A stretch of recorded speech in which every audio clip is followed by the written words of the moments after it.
Hello friends, Namaskaram. How are you? I am fine. Say about you. I think that you are also fine.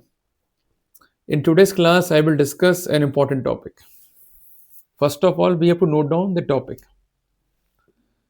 For example, you are a public servant and inter alia indulged in a false case under Prevention of Corruption Act.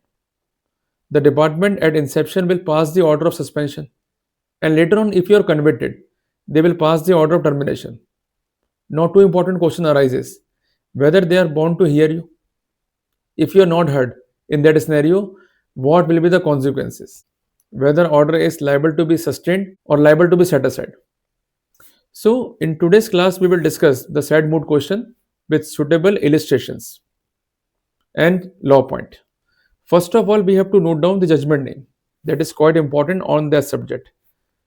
The judgment name is Rishi Prakash versus State of MP. Judgment date is 25th of August 2025. It is pronounced by Honorable MP High Court. In that case, the accused was charged as per Section 13, Subclause 1, Subclause D of PC Act. As we know that the said section inter alia concerned with the criminal misconduct. So, whenever the public servant is charged under the PC Act, the department initiate the proceeding in nature of departmental action. But if the facts of criminal case is similar to the facts of departmental action, in that scenario, during the pendency of criminal case, the proceeding in nature of departmental action is required to be kept in the abeyance. The view supported by judgment of Honorable Rajasthan High Court. Title is Devendra Mehta versus Union of India. Judgment date is 12th of Jan 2022. Apart from that, we are having category of judgment. In all these judgment, the said principle has been recognized.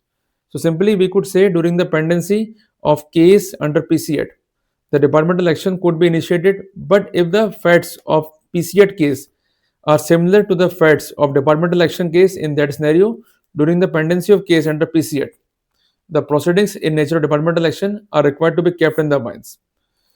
So we are quite clear on the legal principle governing the departmental proceeding during the pendency of PC Act case. In that case, the accused was convicted.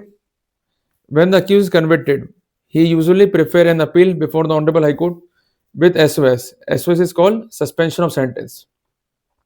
So in that case, the appeal was pending. During the pendency of appeal, the concerned department initiated the proceeding and finally passed the order of termination without hearing the concerned opposite party, means the accused person. The accused submitted that the termination order is passed without any show cause notice, and inter alia it infringes the principle of natural justice, which says that before passing any adverse order, the opposite party is required to be heard, and that's why the order of termination is illegal, abuse of process, and liable to be set aside. In support of his contention, he relied on judgment of Honorable MP High Court. Judgment number 1, Balaram versus State of MP. Judgment date is 2nd of Feb 2024. Judgment is Kamlesh Babu versus State of MP. Judgment date is 16th of December 2024. And finally, order is inclined in his favor. Honorable High Court set aside the impugn order of termination and direction is given to the concerned authority to pass a fresh order. And apart from that, it is specified that the reasonings must be reflected in the order. So, by the virtue of said judgment, we could simply say and conclude the following 3 points. Number 1, the order of termination could not be passed without hearing the accused person. For this, the department is duty bound to issue show cause notice. If there is no show cause notice and termination order is passed directly, in that scenario, you may challenge the order with the help of that judgment.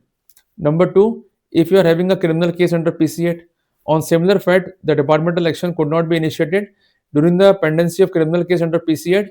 The departmental proceedings are required to be kept in the abeyance. If accused is not heard in that scenario, the proceedings would be illegal and abuse of process.